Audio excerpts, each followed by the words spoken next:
ಇವತ್ತಿನ ರೆಸಿಪಿ ಬಂದು ಮಸಾಲ ಗೀ ರೈಸ್. ಅದಕ್ಕೆ ಮಾಡೋಕ್ಕೆ ಬೇಕಾಗಿರ್ತಕ್ಕಂಥ ಸಾಮಗ್ರಿ 2 ಲವಂಗ, ಚಕ್ಕೆ, ಒಂದು ತುಂಡು ಕಾಯಿ, ಟೊಮೊಟೊ ಹಣ್ಣು, ಈರುಳ್ಳಿ, ಸ್ವಲ್ಪ ಶುಂಠಿ, 5 ಮೆಣಸಿನಕಾಯಿ, ಕೊತ್ತಂಬರಿ ಸೊಪ್ಪು, ಬೆಳ್ಳುಳ್ಳಿ.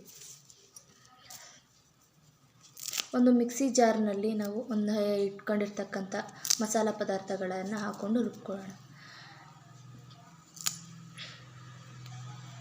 ನೋಡ್ತಿದ್ದೀರಲ್ಲ, ನಾನು ಒಂದು ಪ್ಲೇಟ್ನಲ್ಲಿ ಇಟ್ಟಿದ್ದನ್ನೆಲ್ಲ ಹಾಕ್ಕೊತಾ ಇದ್ದೀನಿ. ಬೆಳ್ಳುಳ್ಳಿ, ಶುಂಠಿ, ಚಕ್ಕೆ, ಲವಂಗ, ಕೊತ್ತಂಬರಿ ಸೊಪ್ಪು, ಈರುಳ್ಳಿ, ಟೊಮೊಟೊ ಹಣ್ಣು, ಮೆಣಸಿನ್ಕಾಯಿ ಇಷ್ಟನ್ನು ಸೇರಿಸಿ ನಾನು ಆಡಿಸ್ಕೊತೀನಿ. ಮತ್ತೊಂದು ಪ್ಲೇಟ್ನಲ್ಲಿ ಈರುಳ್ಳಿ, ಬಿಡಿಸಿರ್ತಕ್ಕಂಥ ಬೆಳ್ಳುಳ್ಳಿ, ಟೊಮೊಟೊ ಹಣ್ಣು, ಕೊತ್ತಂಬರಿ ಸೊಪ್ಪು ಹಾಗೂ ಲವಂಗ ಇಷ್ಟನ್ನು ನಾನು ಇಟ್ಕೊಂಡಿದ್ದೀನಿ. ಒಂದು ಪಾತ್ರೆನ ಕಾಯಲಿಕ್ಕೆ ಇಟ್ಟಿದ್ದೀನಿ. ಕಾದ ನಂತರ ನಾವು ಎಣ್ಣೆ ಹಾಕ್ತೀನಿ.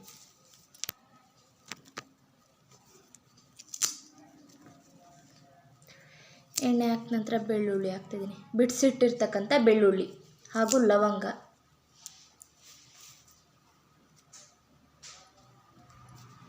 ಚಿಕ್ಕದಾಗಿ ಹೆಚ್ಚಿಟ್ಟಿರ್ತಕ್ಕಂಥ ಈರುಳ್ಳಿ ಇಷ್ಟನ್ನು ಹಾಕ್ಕೊಂಡು ನಾವು ಚೆನ್ನಾಗಿ ಫ್ರೈ ಮಾಡಬೇಕು.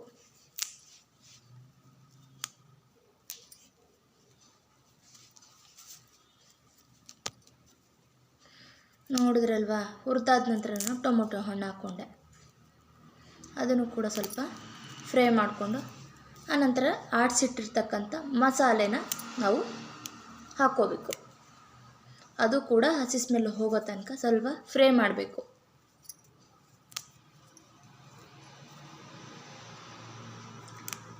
ಆನಂತರ ನಾವು ಅದಕ್ಕೆ ನೀರನ್ನ ಹಾಕ್ಕೋಬೇಕು.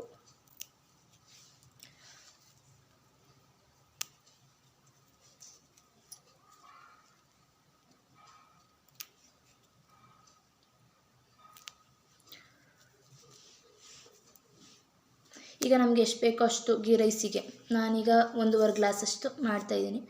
ಅದಕ್ಕೆ ನಾನು 1 ಚೊಂಬಷ್ಟು ನೀರು ಹಾಕ್ಕೊಂಡಿದ್ದೀನಿ.